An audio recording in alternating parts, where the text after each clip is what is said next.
राजनीति विज्ञान में शक्ति का प्रयोग विस्तृत रूप के अंदर किया जाता है, जिसके अंदर हमने पढ़ा राजनीतिक शक्ति के 3 प्रकार होते हैं। पहला प्रकार राजनीतिक शक्ति, दूसरा आर्थिक शक्ति और तीसरा विचारधारात्मक शक्ति। हमने पढ़ा कि राजनीतिक शक्ति समाज के अंदर पद प्रतिष्ठा, अधिकार, पुरस्कार और दंड के ऊपर स्वामित्व से इसका तात्पर्य लिया गया है। और इस शक्ति का प्रयोग करने वाले सरकार के 3 महत्वपूर्ण अंग होते हैं, कार्यपालिका, व्यवस्थापिका और न्यायपालिका। इसे हम राजनीतिक शक्ति के औपचारिक अंग कहते हैं। और दूसरा जो सरकार के अंदर नहीं होते हैं लेकिन सरकार की नीतियों को प्रभावित कर सकते हैं, जैसे राजनीतिक दल, दबाव समूह और प्रभावशाली व्यक्ति, तो इनको हम राजनीतिक शक्ति के अनौपचारिक अंग के रूप के अंदर जाना जाता है। इसके बाद के अंदर शक्ति का दूसरा महत्वपूर्ण रूप है, वह है आर्थिक शक्ति। आर्थिक शक्ति से तात्पर्य है समाज के अंदर मूल्यवान, समाज के अंदर उत्पादन के साधनों के ऊपर और धन संपदा पर स्वामित्व। आर्थिक शक्ति का तात्पर्य उत्पादन के साधनों और धन संपदा पर स्वामित्व से लिया गया है। कुछ राजनीतिक विचारकों का यह मानना है कि आर्थिक शक्ति ही राजनीतिक शक्ति का निर्धारण करती है। जिसके हाथों में आर्थिक शक्ति होती है वह राजनीतिक शक्ति को जैसा चाहे वैसा प्रयोग कर सकता है। इसी विषय के ऊपर कि राजनीतिक शक्ति को आर्थिक शक्ति प्रभावित करती है या नहीं करती है, इस विषय के ऊपर उदारवाद और मार्क्सवाद के अंदर गहरे मतभेद पाए जाते हैं।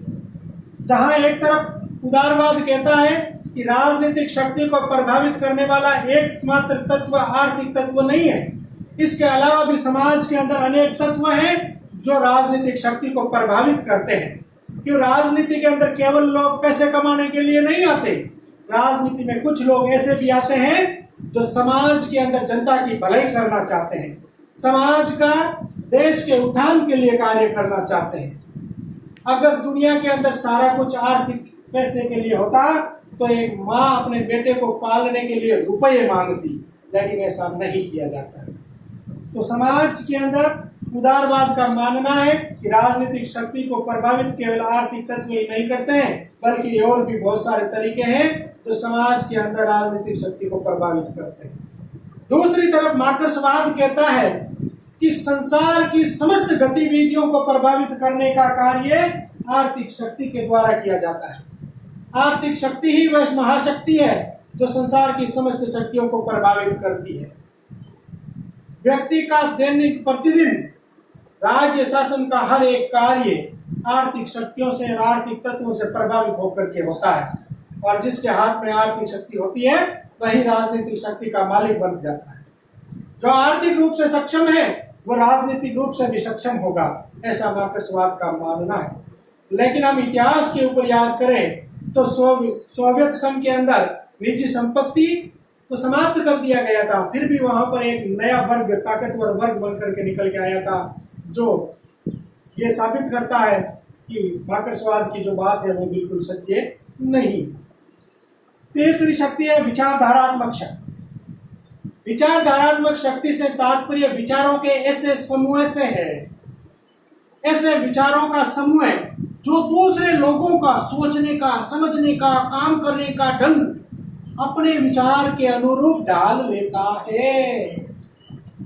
विचारधारात्मक शक्ति का तात्पर्य विचारों के उस समूह से है जो विचारों का समूह अपने को सही सिद्ध करने के लिए अन्य लोगों के सोचने का, समझने के सारे ढंग को अपने अनुसार डाल देता है।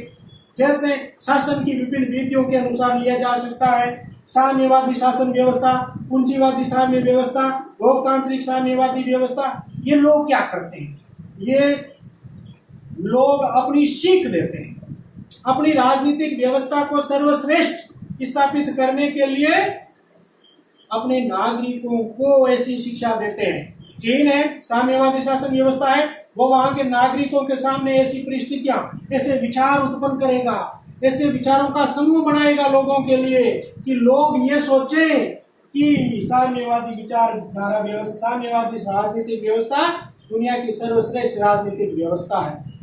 अमेरिका पूंजीवादी राजनीतिक व्यवस्था है तो अमेरिका अपने नागरिकों की धारणा विचारों का समूह इस प्रकार से बना करके प्रभावित करेगा कि पूंजीवादी व्यवस्था ही दुनिया की सर्वश्रेष्ठ व्यवस्था है और भारत लोकतांत्रिक देश है तो अपने विचारों के समूह के द्वारा भारत की जनता के समक्ष ये विचार प्रस्तुत करेगा और उनके सोचने समझने का ढंग ये बनाएगा कि दुनिया की सबसे अच्छी शासन व्यवस्था लोकतांत्रिक है।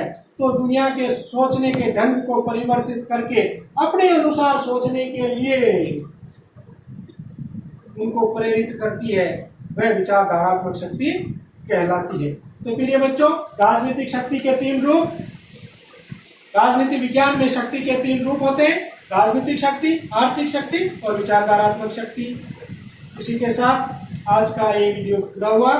हम फिर मिलेंगे अगले वीडियो के अंदर सत्ता के सिद्धांतों के लिए, सत्ता के विभिन्न रूपों के साथ। तब तक दीजिएगा इजाजत। नमस्कार।